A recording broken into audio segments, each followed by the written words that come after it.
Bonjour à toutes, bonjour à tous, bienvenue sur le plateau de la matinale de TV Vendée. Ravi de vous retrouver dès ce début de journée. Nous sommes le jeudi 25 janvier 2024 et nous allons commencer par les titres. Il sera question de cette nouvelle expérimentation souhaitée par la communauté de communes Sud Vendée et ce avec le déploiement du dispositif hébergement temporaire chez l'habitant, dispositif qui s'adresse aux 15-30 ans.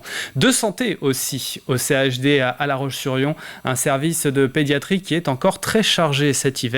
Nous irons aussi à la rencontre de Miss Vendée fraîchement élue avec Grégoire de Châtillon. Au programme dans la deuxième partie, le traditionnel plus de l'info. Nous parlerons environnement avec Bienvenue au jardin et sa passie, Mon jardin et moi. Et bien sûr l'extrait du jour, il est question de Mageco aujourd'hui. Le jeu de la semaine, nous vous offrons un cours de couture avec Nancy dans son atelier des Sables d'Olonne.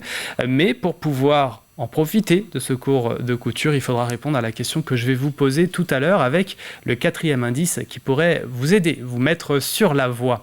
Avant tout ça, la météo, avec encore des nuages qui dominent sur toute la Vendée. Quelques averses faibles localisées sont possibles, surtout dans le nord du département. Au lever du jour, il fait 11 degrés en moyenne sur l'ensemble du territoire. Cet après-midi, les quelques gouttes de pluie de la matinée ne seront plus d'actualité, mais la grisaille, vous le voyez, dominera toujours. On pourrait néanmoins retrouver quelques éclaircies en bord de mer, bien que discrètes. Température toujours douce, puisqu'au meilleur de la journée, on ira jusqu'à 13 degrés en moyenne. Coup d'œil vers les marées maintenant. Celle-ci nous dit que la basse mer est à 10h43. La suivante, ce sera à 22h50. Entre les deux, vous le voyez, la pleine mer est en fin d'après-midi à 16h54. Coefficient de marée 64,59. Venons-en à la carte des marchés maintenant, et il y en a un peu partout le jeudi en Vendée, tout est plutôt bien réparti.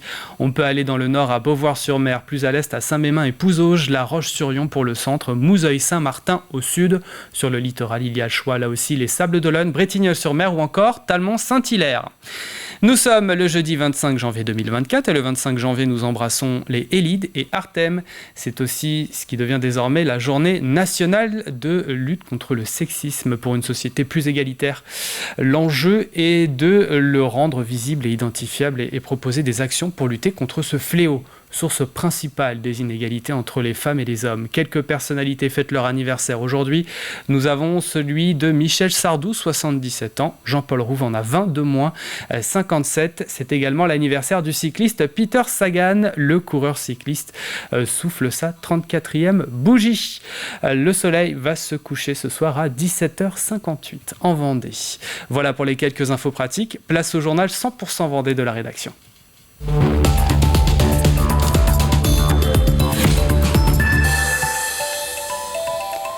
Objectif, répondre à l'enjeu d'améliorer les réponses en matière de logement pour les publics en mobilité et les jeunes en difficulté. La communauté de communes Sud Vendée Littoral souhaite expérimenter cette année le déploiement de dispositifs hébergement temporaire chez l'habitant. Ce dispositif s'adresse aux jeunes publics âgés de 15 à 30 ans à un tarif abordable. C'est d'une part apporter une réponse provisoire aux jeunes et d'autre part de permettre aux hébergeurs de pouvoir bénéficier d'un complément de revenus.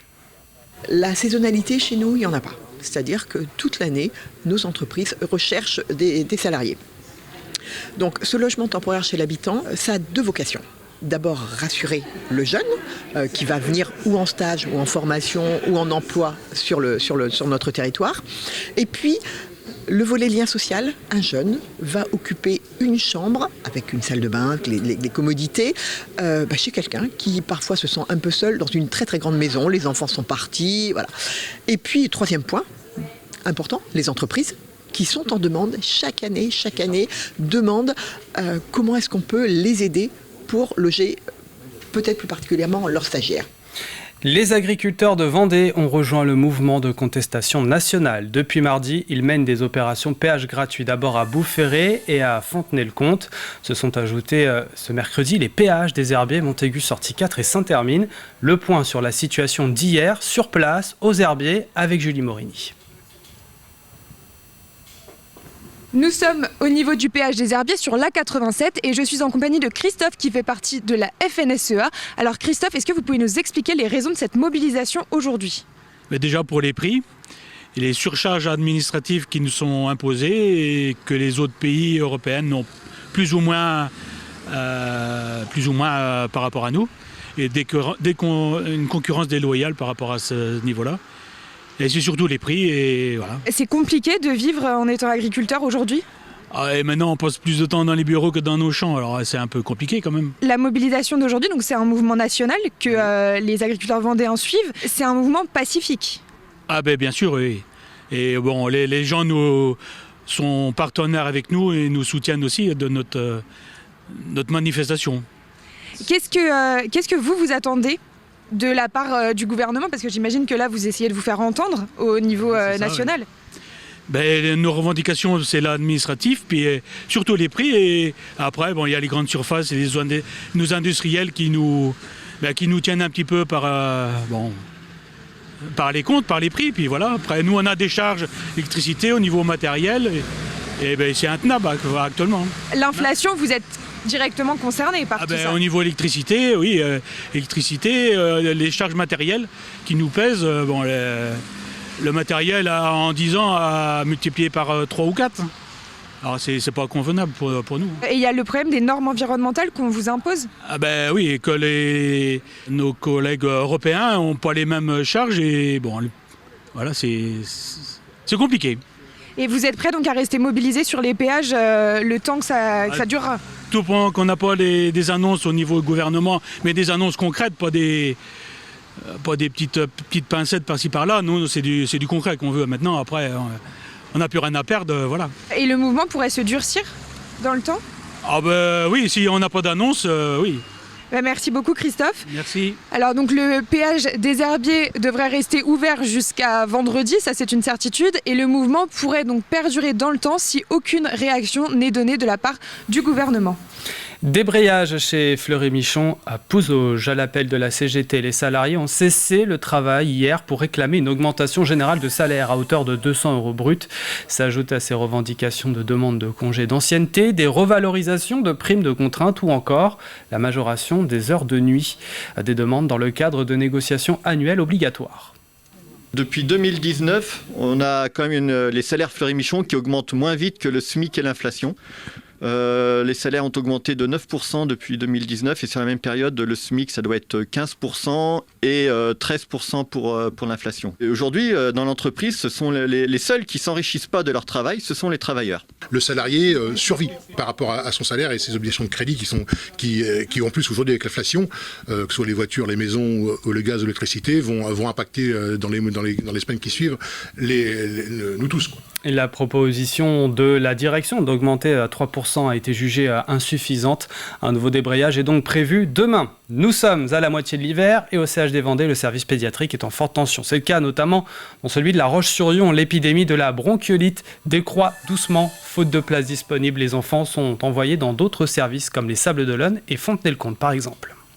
Comment ça se passe quand il n'y a plus de place dans le service, que nos partenaires sur le département, les Sables, Fontenay, où il y a des services de pédiatrie sont également saturés, que le CHU est également saturé, des enfants vont être amenés à dormir aux urgences. Voilà.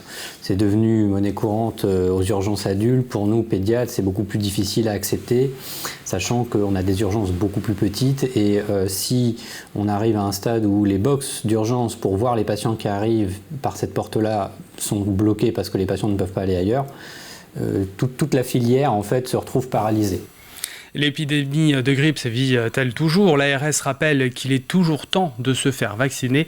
Les journées olympiques d'influence restent compliquées à gérer. L'affluence, après, n'a pas forcément beaucoup augmenté, parce que si on compare le nombre de passages sur l'année 2023 comparé à 2022, c'est à peu près les mêmes chiffres. C'est plutôt une bonne nouvelle, ça veut dire qu'on n'est pas dans quelque chose d'exponentiel, mais c'est pas évident non plus à gérer, notamment les journées où il y a des pics d'affluence.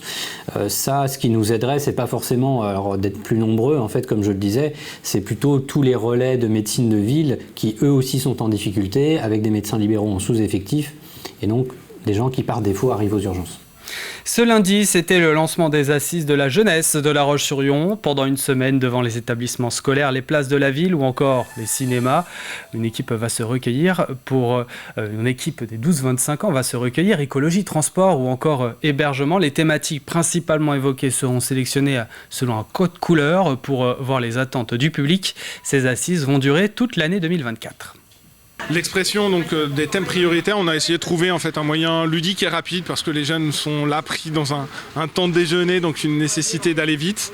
Et donc l'exercice, c'est 8 thèmes leur sont proposés avec des Legos de couleurs correspondants, et donc on les invite à positionner en fait un Lego sur une fresque commune. Et donc à la fin de la semaine, on fera un décompte de Lego posés, des couleurs, et donc à partir de là, on pourra en déterminer les thèmes prioritaires. De ces thèmes prioritaires seront proposés en fait des temps spécifiques d'ateliers et d'actions en fait concrètes par la ville, par les partenaires durant toute l'année 2024. Et ces jeunes de 12 à 25 ans représentent plus de 20% de la population de la ville. Parlons sport maintenant. Aux Essarts, siège de la formation cycliste Total Énergie, le manager général de l'équipe, Jean-René Bernaudot, s'est prêté au jeu de l'entretien de 85 chronos. Entretien à découvrir plus en longueur ce soir dès 18h45. Dans cet extrait, il évoque les différents objectifs pour l'année à venir et notamment le Tour de France. On va plutôt cibler les rendez-vous très hauts. Pour marquer les esprits. On va se concentrer sur une belle sélection pour le Tour de France. Mathieu Burgodeau va être le coureur protégé, numéro 1. Et puis on va essayer de cibler des choses qui seront réalisables, qui seront collectives. Les victoires doivent appartenir au groupe, pas à l'individu, parce que c'est toujours le travail de l'ombre qui paie. Donc les objectifs, ce sera... s'il y en a un, c'est une victoire d'étape au Tour. Ça, c'est évident. S'il y a une victoire au Tour, la saison sera réussie. Mais on peut très bien faire une belle saison sans gagner au Tour de France. Et rappelons que la saison de cyclisme a repris. Le week-end dernier, l'équipe vendéenne a disputé 2 courses en Espagne.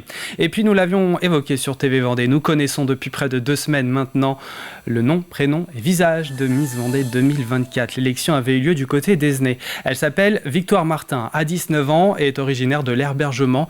La jeune femme s'apprête à vivre une année chargée entre ses études et les prestations pour le comité Miss Vendée. Bien dans son corps et dans sa tête, c'est une passionnée de cinéma. Grégoire de Châtillon a pu la rencontrer.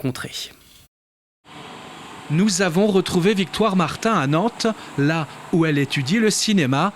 Miss Vendée 2024 est, sachez-le, célibataire. Enfin, pas tout à fait.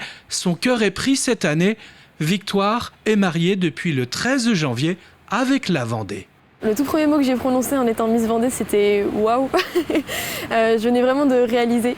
Même si je ne réalisais pas vraiment tout à fait. Et c'était vraiment un moment qui restera à jamais gravé. C'était vraiment magique, mais je ne savais pas trop où j'étais, ce qui m'arrivait et si c'était vraiment réel. Et voilà. Âgée de 19 ans, Victoire Martin est originaire de la commune de l'Herbergement. Elle voue également un attachement aux jolies plages de Longeville-sur-Mer. La pétillante Miss Vendée a pratiqué le théâtre pendant 10 ans, de quoi aujourd'hui se faufiler dans cette voie du 7e art.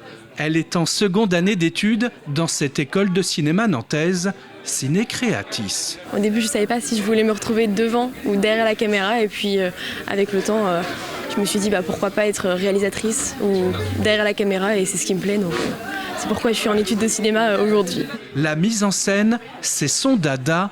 Regardez plutôt. Vous la reconnaissez ? C'est un court-métrage qu'elle a réalisé avec son téléphone. On la voit se mettre en scène sur le thème de la solitude. On dit souvent que la solitude est considérée comme quelque chose de négatif. Je voulais aussi montrer ce bon côté de la solitude, que parfois beaucoup de gens peuvent aimer être seuls, et on peut aussi prendre du bon temps en étant parfois entouré uniquement de soi-même, et c'est ce que j'ai voulu montrer à travers ce court-métrage. À douter. Victoire, en effet, a tout l'air d'être bien dans son corps et dans sa tête. C'est de bon augure pour représenter cette année la Vendée et les Vendéens. Et puis avant de conclure ce Flash Info, cette information qui nous est parvenue ce matin, c'est que l'A83 du côté de Boufféré est bloquée en ce moment par les agriculteurs. Nous y reviendrons bien entendu sur TV Vendée. Allez, place maintenant à la météo du jour avec des nuages qui dominent encore une fois sur la Vendée avec quelques faibles averses localisées surtout dans le nord du département.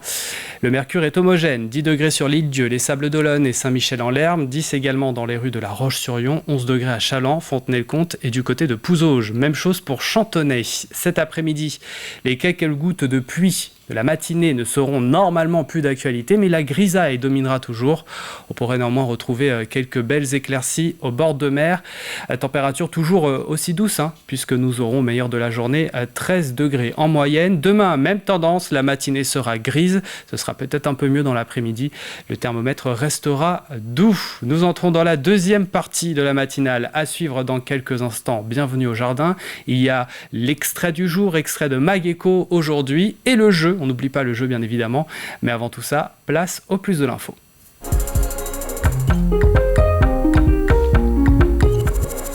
Tout au long de l'année, la parole est donnée aux jeunes à La Roche-sur-Yon. Le lancement des Assises de la jeunesse a commencé ce lundi. L'objectif est de comprendre les priorités des 12-25 ans pour les faire participer à la vie de la commune.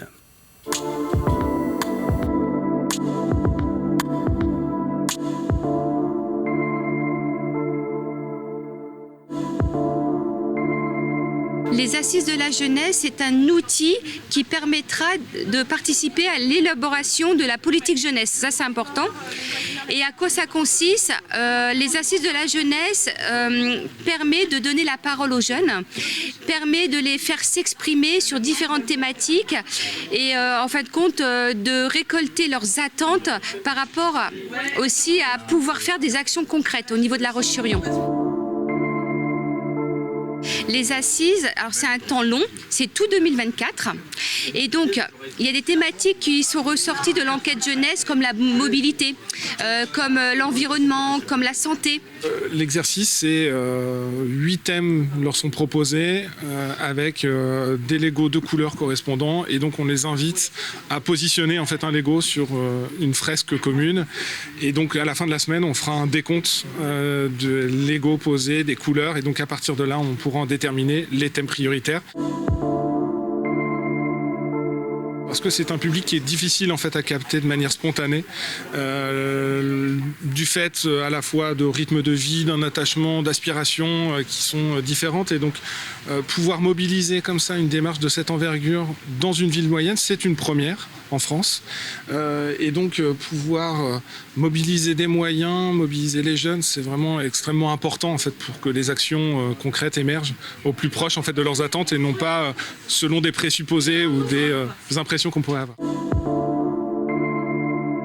Nous, on viendra en fait proposer du contenu, proposer des actions et c'est vraiment les jeunes qui vont être en réaction, en co-construction et en priorisation.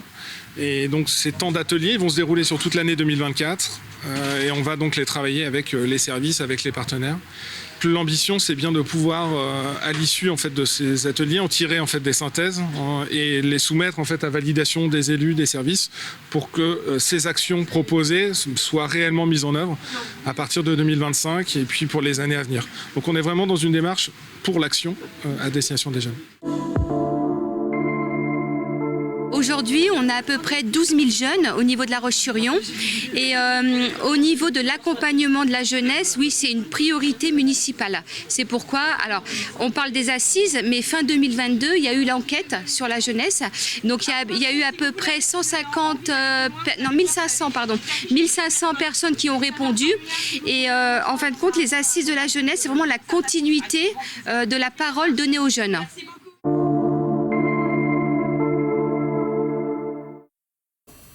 Et voilà pour le plus de l'info à retrouver ce jeudi sur TV Vendée. L'extrait arrive dans quelques instants, mais avant, on parle environnement.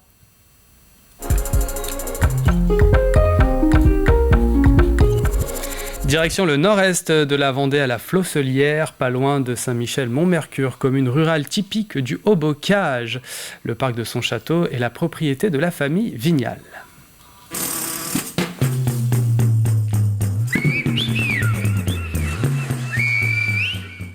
gestion différenciée, c'est quoi ? C'est une gestion différente des espaces verts en commune ou encore chez vous.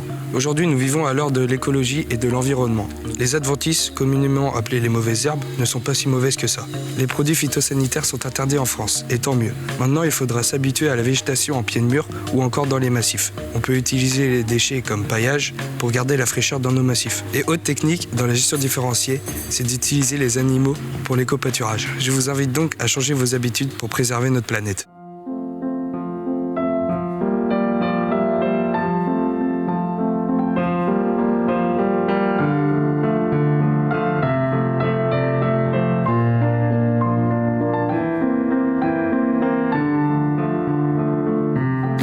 Vous allez dire si je me trompe, mais c'est vrai que donc on a vu cette terrasse, là, le jardin avec ces plantes médiévales. J'ai l'impression en fait que tous ces petits jardins sont inscrits au sein d'un immense parc paysager. Oui. C'est ça. Oui, ce parc complètement. paysager, il est attribué à quelle période à peu près? On est sur du 19e siècle comme en soi. On est quand même sur une butte granitique qui est quand même, la base est médiévale. Les époques se sont succédées pour y apporter à chaque fois une atmosphère végétale qui correspond à la dominante, si vous voulez, de chaque époque. Donc c'est pour ça que le jardin médiéval avait plutôt sa caractéristique médiévale. Là, on est vraiment dans le romantisme. Avec ces arbres. Qui se voulait plutôt au XVIIe, XVIIIe siècle. C'est ce qui est passionnant quand on découvre en fait votre jardin. En fait, c'est que votre jardin, c'est un livre d'histoire. Oui, on pourrait vraiment dire ça. C'est vrai que où qu'on se pose, c'est un retour dans le temps. Complètement. Et par exemple, cet étang avait disparu. C'est mon père qui l'a réhabilité parce qu'il l'avait retrouvé dans des gravures anciennes. Et voilà pour ce Bienvenue au Jardin. Sachez qu'un nouvel épisode est à retrouver ce samedi. Il est à présent temps de passer à l'extrait du jour avec le Mag Éco.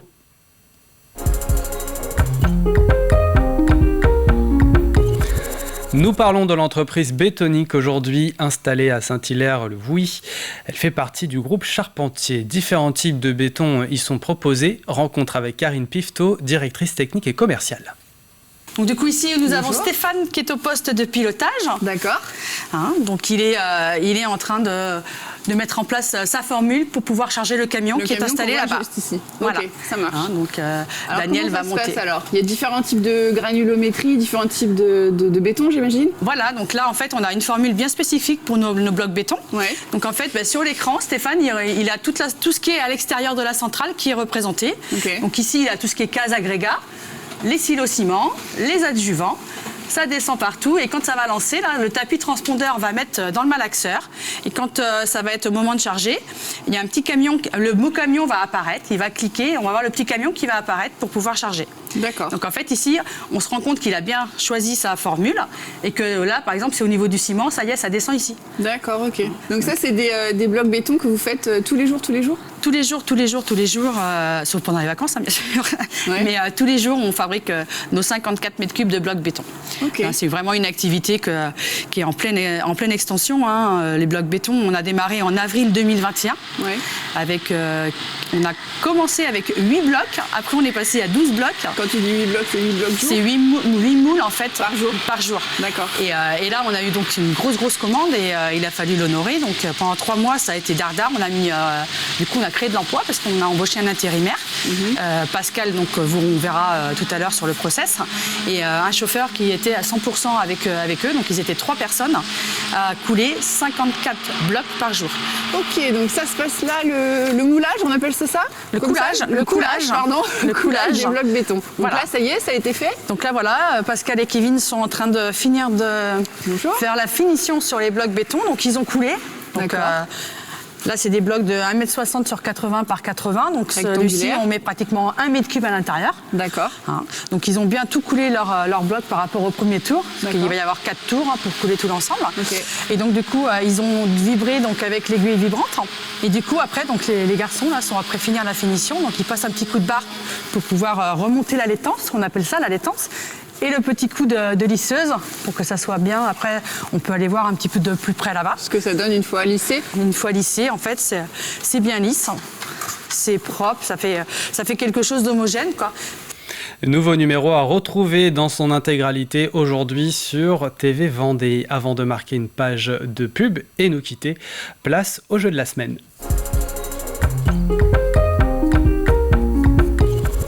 Nous vous faisons gagner un cours de couture. C'est avec Nancy, une passionnée de chez Rose et Chou Atelier Boutique basée du côté des Sables d'Olonne. Mais il faut répondre à cette question pour remporter ce cours. Quelle discipline a été évoquée dans un épisode de Vivez la Vendée tourné à l'EHPAD de Muiron-Saint-Germain? Voici le 4e indice. Nous pouvons nous y former professionnellement. C'est votre avant-dernière chance de trouver la réponse. Si vous l'avez, direction notre site internet tvvendée.fr. C'est un ou une gagnante qui sera tirée au sort demain. Bonne chance à toutes et à tous. C'est la fin de cette matinale. Merci de l'avoir suivi. L'info revient à 12h30. Ce sera avec Diane Delangle. Passez une excellente journée avec nous sur TV Vendée.